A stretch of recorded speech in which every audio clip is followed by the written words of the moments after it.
everyone, and welcome to the Platitude Era. In this episode of the podcast, we will be reviewing the movie Knives Out. So, we're going to eat some food that requires us to take the knives out.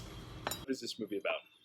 A wealthy, successful author of crime and mystery dramas of that ilk is suddenly murdered, and then the mystery, it's a whodunit about a man who writes whodunits.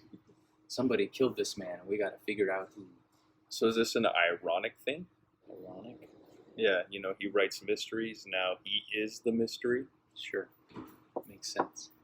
So for me, the story, it came across as, what if the Bluth family from Arrested Development was in a mystery? Because every character in the family is pretty much a Bluth, or could fit right in the Arrested Development world. Agreed, yes. It is a cavalcade of crazy, kooky characters and more alliteration of, just like, here's the oldest daughter, the younger daughter, or whatever. Here's all these different children and how they're all, I don't know. They're all spoiled. Yeah, you could say that. They're all spoiled and like, they all have their reasons for why they would want to take their dad out of the picture. Sure. Oh, thank you.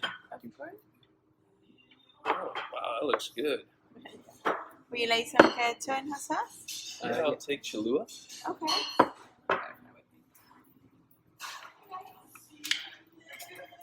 So while we're eating, I ordered the vegetable omelet. It's got veggies with a side of hash brown. You got a side of toast. What did you order? 2-egg breakfast. 2-egg breakfast with a side of toast. Looks very, very good.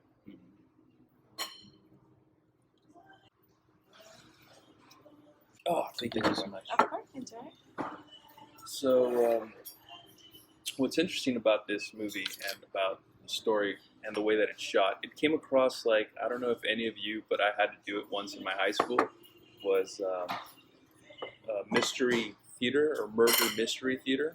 So you have your cast, you have your actors, and this pretty much plays by the numbers, like if you're watching a murder mystery play. Mm-hmm. Yeah, it is very like, it kind of takes you through. So, I mean, the movie starts off with like, morning of, there's the body, he's dead, he's done for, and then it cuts to like a few days later, and it's like, here's the interrogation. I guess some of the dust is settled. Now, we're bringing everybody in for questioning, and everybody's take of the events that happened the night before, and it does a clever thing of like, this is what happened. I remember it this way, and then it's kind of subtle. You don't notice it, but like, there's like the scene where like, when then we all came together for the like candles blowing out, and then you see like when Jamie Lee Curtis is talking about it, like she's there with her dad, like standing next to him blowing out the candles, and then like when you have another interviewed character, like it's like, they were blowing out the candles with the dad, so it's like everyone's different perspective of the story, like how they remember it. It's kind of like Rashomon, I think that's what it is, where like everyone remembers the events differently, so these different characters have their different aspects of how they feel towards their father could kind of factor into how they're telling the story. And then you actually see some of the characters that are lying, and you can tell they're lying because what they remember is different from what they're telling the cops. A good like running joke that kind of goes through that is like how Don Johnson always like says, the maid is from a different part of like South America. It's like, she's like Uruguayan or something. It's like, she's like from Brazil or something. She's like from whatever.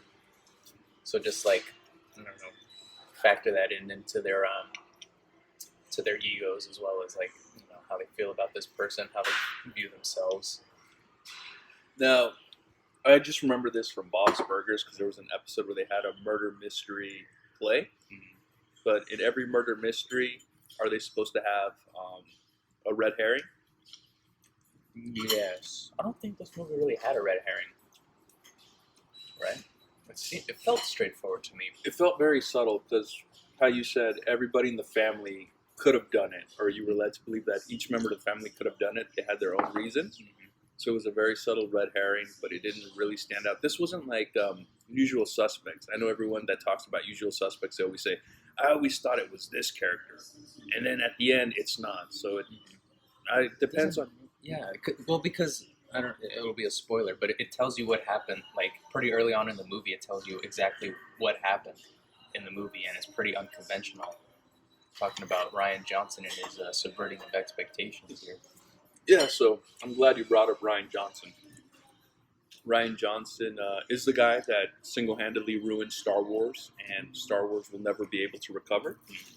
Goes back to his roots. I think he started his career making mystery films. I think it was Brick was one of them. I don't think that's his first movie, but I feel like that was his first major motion picture, I guess, Hollywood style production.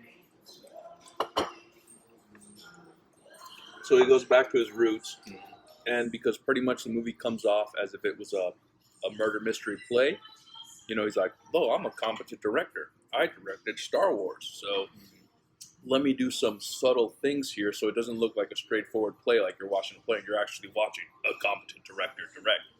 And you see sudden movements of the camera. The camera will move in, move out, pan and shift.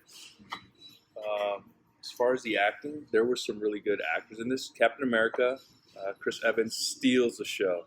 Definitely, you have to wait a while for him to come in because it's building up on every actor, introducing every actor, building up the story.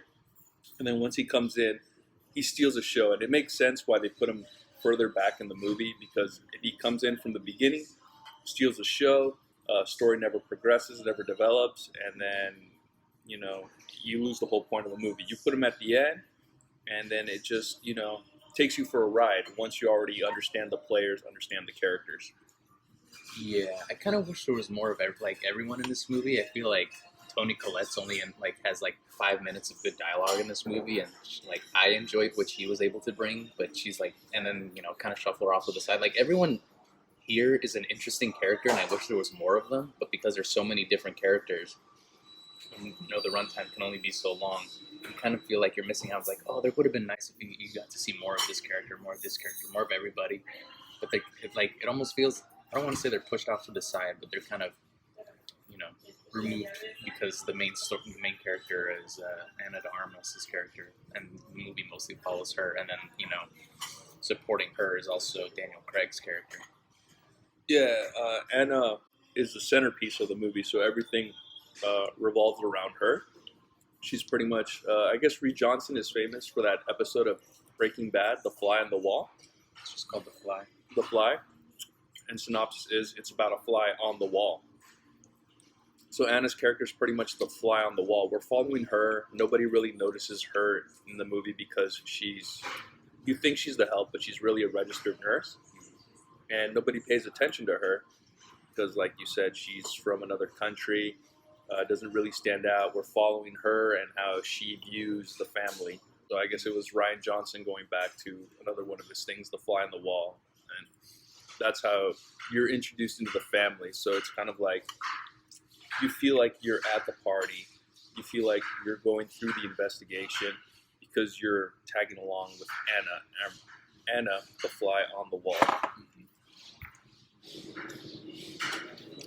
I'm trying to think about what else I can talk about without actually spoiling the movie, because I feel like a lot of the movie kind of revolves around, I guess it's technically an early twist in the movie.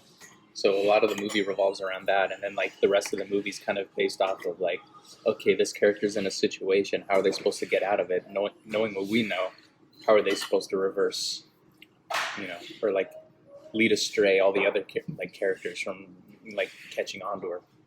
Spoiler. So, great point that you also mentioned about James Bond, Daniel Craig.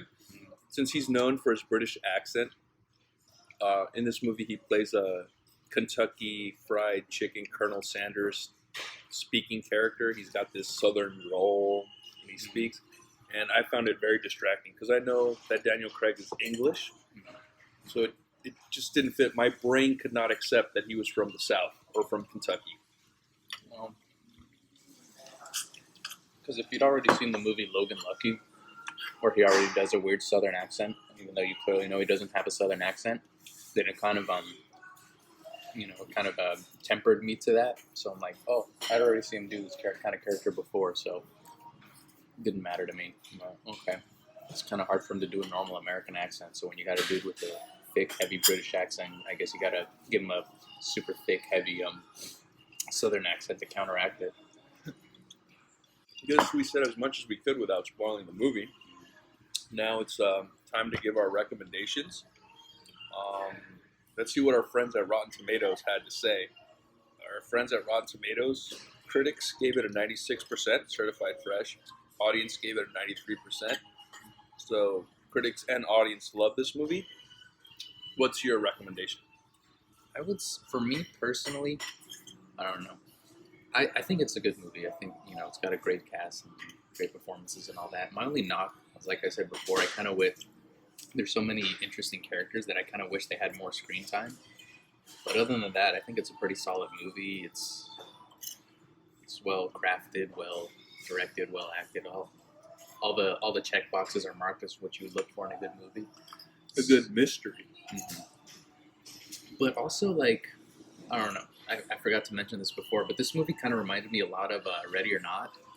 It's like kind of similar, not identical. I mean, it's about a family and not really a whodunit, but it's like if you like, that movie is kind of like about games or board games or whatever, and that one's like you can make the argument, oh, it's like Clue the movie, kind of, not really. But then this movie is kind of trying to be Clue the movie, so I couldn't get out of my head comparing those two movies.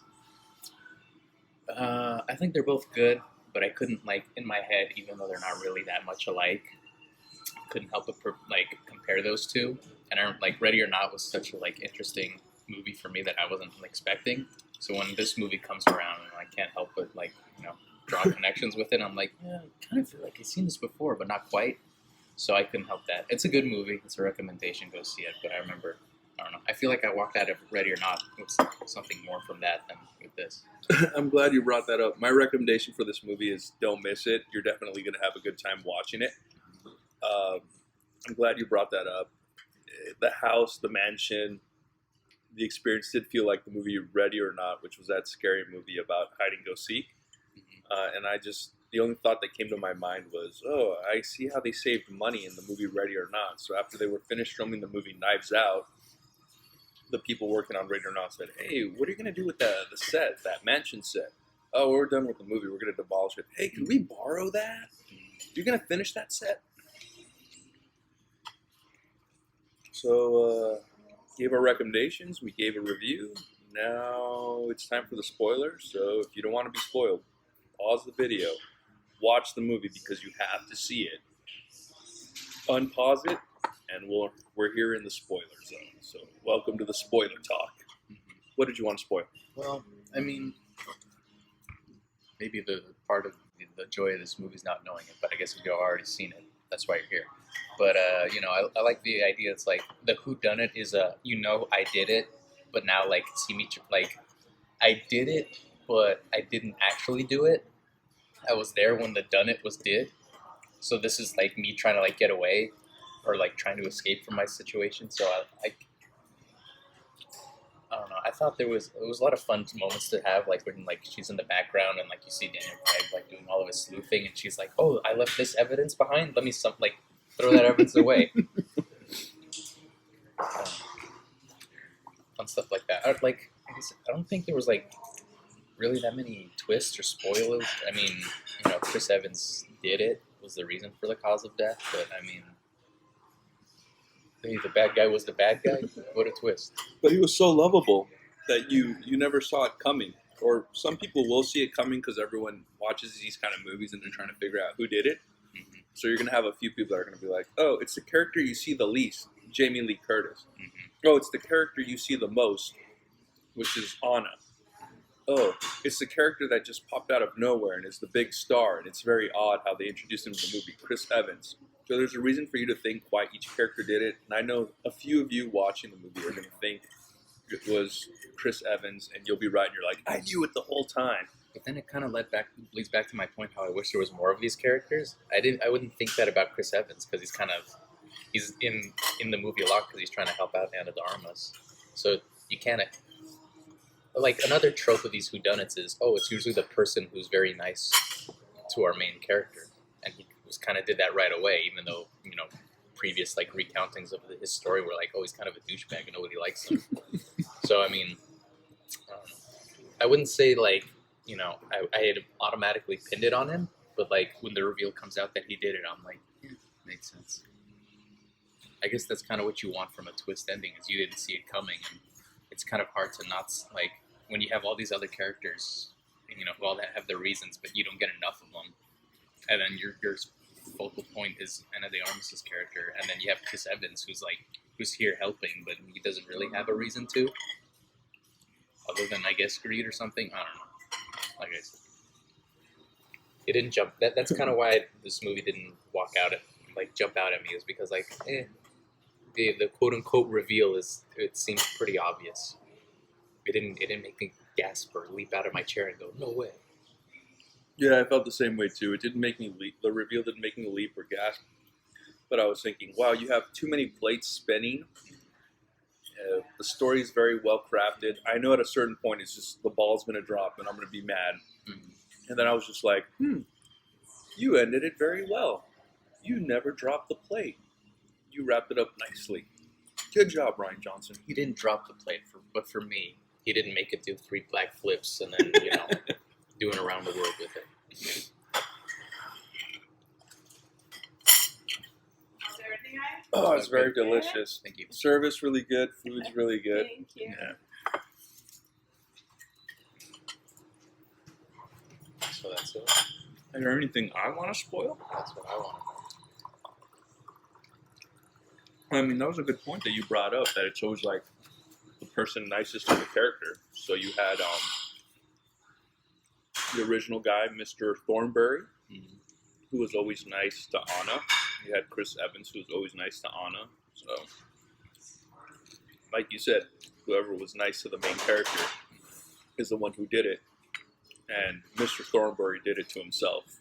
And then it turns out that Chris Evans was responsible. But I don't know, I guess that was pretty messed up to kill your grandpa. I suppose. But I mean, in these kinds of movies, when don't you kill your grandpa for the inheritance money?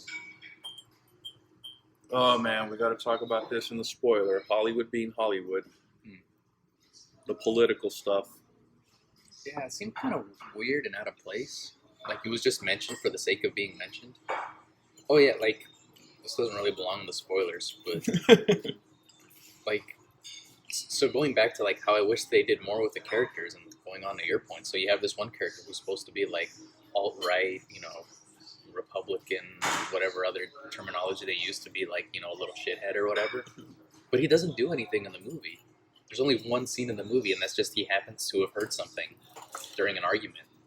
So you don't see any of this character come out, and then like the granddaughter's supposed to be like a very liberal person, but you never see them clash. They never interact with each other at all. They're just characters that happen to be in the house at the same time. So I kind of wish they got more screen time doing more things, or, you know, more of what they were said as characters, but you don't get enough of that. That's right. You know, each character was very interesting, even down to the grandchildren or the children of the children. But the only reasons why they were there was just, you know, so there could be more eyewitnesses as to what happened, because Hannah Baker from 13 Reasons Why is one of the daughters. She hears one thing, and then that helps with the investigation. And then the other son, I forgot who he was. He was in something, and he's supposed to be alt-right. It. He was in It. Okay. Oh, he was in It. He played Billy. He heard something, and then that further moves the investigation. So I guess it was kind of like in real life, how when the police are investigating a crime, they go through multiple witnesses just to be able to piece what actually happened. And then the last piece is, what is James Bond doing here? So the movie takes place a week after the crime's committed.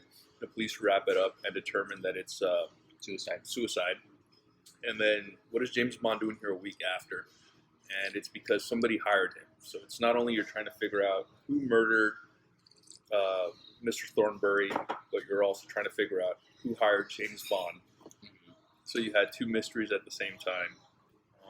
I don't know. I guess it would have been fine with the one mystery, and his character could have played off as, it wasn't a mystery who hired me, but, you know, the insurance company is making me investigate, make sure what happened. Wait, but then if he did have insurance and he committed suicide, then I don't think they're allowed to get any insurance. I remember from Death of a Salesman, that the dad tried to kill himself and the insurance company wouldn't pay out.